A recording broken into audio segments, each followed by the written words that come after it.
নমস্কার বন্ধুরা, দেখুন প্রতিদিনের মতো আজও অঙ্কের একটি স্পেশাল ক্লাস নিয়ে আসলাম। তো এই ক্লাসটি খুবই গুরুত্বপূর্ণ একটি ক্লাস, কেন কি যে টাইপের প্রশ্ন আমি নিয়ে এসেছি সেই টাইপের প্রশ্নই কিন্তু বিভিন্ন চাকরি পরীক্ষায় বারবার আসে।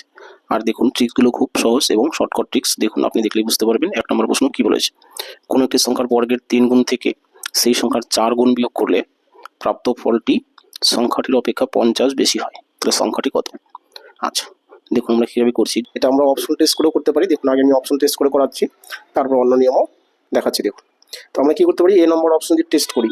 কি বলেছে, বর্গের 3 গুণ, তাহলে 4-এর বর্গ মানে 4 স্কোয়ার মানে 16, তাই না? সেই 16-র কি 3 গুণ, বাস 3 গুণ থেকে কি করব, সেই সংখ্যার 4 গুণ বিয়োগ করব। অর্থাৎ এই যে 4 আছে, এই 4-এর 4 গুণ আমরা বিয়োগ করব।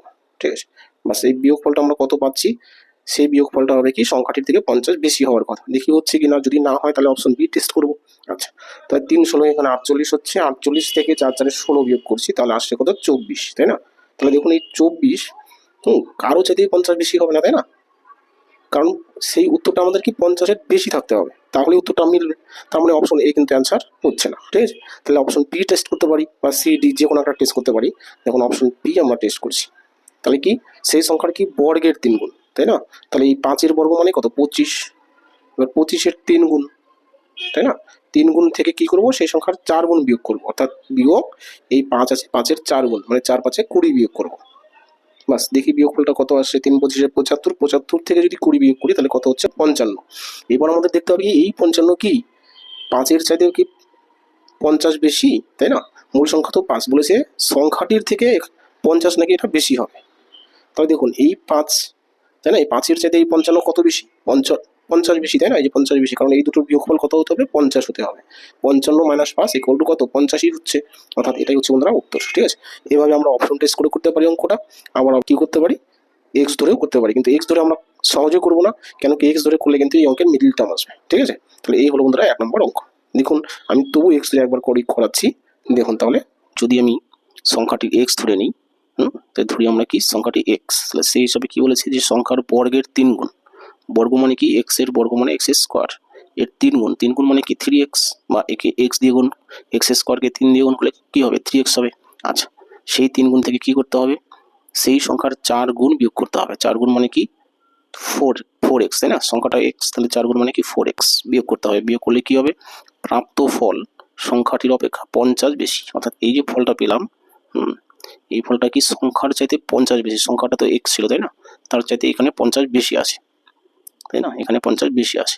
তাহলে এই পাশে 50 কম আছে, যেখানে কম আছে সেখানে আমরা কি করব, যোগ করে দিব 50, তাই না? তাহলে দুপাশে সমান হয়ে যাবে। বাস এটা আমরা সমাধান করে এক্স এর মান বের করলে উত্তর হয়ে গেল। বাস এটাই হচ্ছে ব্যাপার। অর্থাৎ আমাদের সমীকরণটা গঠন করতে হবে। এরপরে দেখুন কি করছি, এই যে 50 আর এক্স, এই দুটোকে আমরা কি করবো, সমান সমানের এই পাশে নিয়ে আসবো। তাহলে কি হবে দেখুন, 3x স্কোয়ার মাইনাস, এবার এই এক্স এর সামনে চিহ্ন আছে কি প্লাস, এই পাশে নিয়ে আসলে মাইনাস, অর্থাৎ -4x আর -x মিলে কি -5x হয়ে যাচ্ছে। আচ্ছা, আর এদিকে কি 50, এটার সামনে মাইনাস চিহ্ন হয়ে যাচ্ছে, 50 ইকুয়াল টু কত, 0। বাস এইটুকু আপনার কি করতে হবে, মিডিল টার্ম করতে হবে।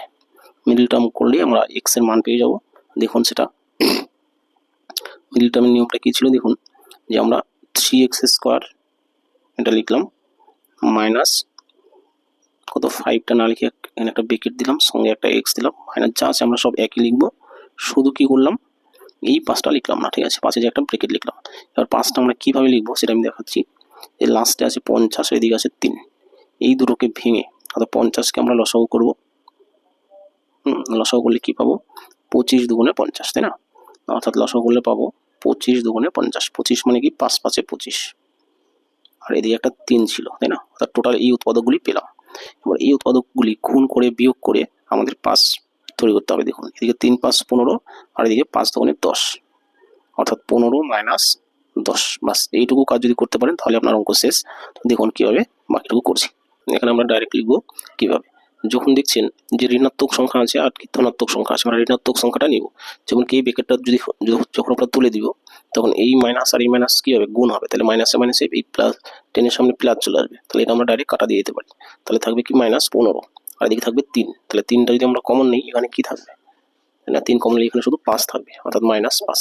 সেটাই হবে বন্ধুরা এক্স এর মান। ঠিক আছে, ডাইরেক্ট আমরা এখান থেকে উত্তর বলে দিব। কিভাবে আরেকবার বলছি, দেখুন যে এখানে এই দুটি সংখ্যার মধ্যে 15 আর 10-এর মধ্যে যেটা ঋণাত্মক থাকবে সেটাই আমরা উত্তর নিব। যে যখন আমরা ব্র্যাকেট তুলে দিব কি হবে, এই মাইনাস আর এই মাইনাস মিলে প্লাস হয়ে যাচ্ছে, অর্থাৎ 10 এর মান কিন্তু ধনাত্মক হচ্ছে, কিন্তু আমরা নিব কি ঋণাত্মক মান। তাহলে ঋণাত্মক মান মানে কত, 15, তাই না? এই যে 15, এবার এইখান থেকে যদি আমরা 3 কমন নিই, এই 15টার 15 থাকবে না, থাকবে কত, 5, আর সেই 5টাই হচ্ছে বন্ধুরা এক্স এর মান। ঠিক আছে, কেন কি এই -5টা যখন আমরা ওপাশে নিয়ে যাবো প্লাস হয়ে যাবে, তাই না? তাহলে এক্স এর মান হবে কি, +5। অপশন নাম্বার বি হচ্ছে উত্তর। ঠিক আছে, চলে আসি পরের প্রশ্নে, 2 নম্বর। দেখতে হলো বন্ধুরা 2 নম্বর প্রশ্ন বলেছে তিনটি সংখ্যার অনুপাত 3:4:6, তাদের গুণফল 1944, বৃহত্তম সংখ্যাটি কত? তো এটা যদি আমরা বেসিক নেমে করি একটু বড় হবে, তারপর আমি শর্টকাটটাও দেখাচ্ছি। দেখুন, যে ধরে নিচ্ছি প্রথম সংখ্যা 3x, দ্বিতীয় সংখ্যা 4x, আর তৃতীয় সংখ্যা 6x। এবার কি বলেছে, এদের গুণফল দেওয়া আছে, তাহলে আমরা গুণফলটাই করছি। গুণফল কত, 1944। বাস, এখান থেকে x এর মান বেরিয়ে যাবে। দেখুন, তাহলে এবার এই যে 3টি x আমরা যদি গুণ করি তাহলে কি হবে, x টু দি পাওয়ার কি হবে, 3 হবে, অর্থাৎ x এর কিউব হবে, সমান সমান 1944। এবার দেখুন, এই যে 6, 4, 3 এই সবগুলো গুণ অবস্থায় আছে, তাহলে ও পাশে গেলে ভাগ হবে। আমি একদম নিচে লিখে দিচ্ছি। বাস, এটাই হচ্ছে কি x এর কিউবের মান। এবার কথা হলো এটা আমরা কাটাকাটি করে কি করব, ঘনমূল করব, তাহলে আমার ডাইরেক্ট উত্তর চলে আসবে। এবার কি আমি বোঝানোর জন্য লিখলাম, এখানে x টেক্স কিছু লেখার দরকার নেই। আপনি কি করবেন, অনুপাতের গুণফল দিয়ে এই সংখ্যাটাকে ভাগ করব। ঠিক আছে, সেই ভাগফল যা আসবে তার ঘনমূল করলেই উত্তর চলে আসবে। ঠিক আছে, আচ্ছা এবার কি আমরা যদি কাটাকাটি করি, দেখুন 3 দিয়ে করছি, 3 অক্ষে 3, 3 6 18, এখানে আছে 19, এক বেশি হলো 14, তাই না? 3 4 12, 13 14, 2 থাকলে 24, 3 8 24 হলো 3 দিয়ে কাটাকাটি। এবার দেখুন 4 দিয়ে করছি, আচ্ছা আমি নিচে লিখছি, দেখুন 4 অক্ষে 4, এখানে আছে 6, 2 থাকলো 24, 4 6 24, 4 দুগুণে 8, এটা কাটা গেল। এবার কি 6 দিয়ে, 6 একে 6, 6 দুগুণে 12, আছে 16, তাহলে কত থাকলো 42, 6 7 42, তাহলে পেয়ে গেলাম কত, 27। এবার এই 27কে যদি ঘনমূল করি কত হবে, 27 মানে কতর কিউব, 3 এর কিউব, তাই না?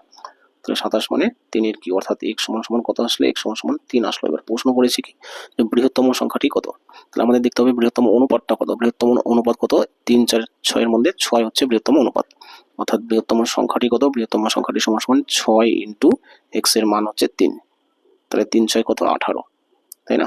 18 হচ্ছে বন্ধুরা উত্তর, অপশন নাম্বার সি। ঠিক আছে, এই হলো 2 নম্বর অঙ্ক। তো আশা করি এটা বুঝে থাকবেন।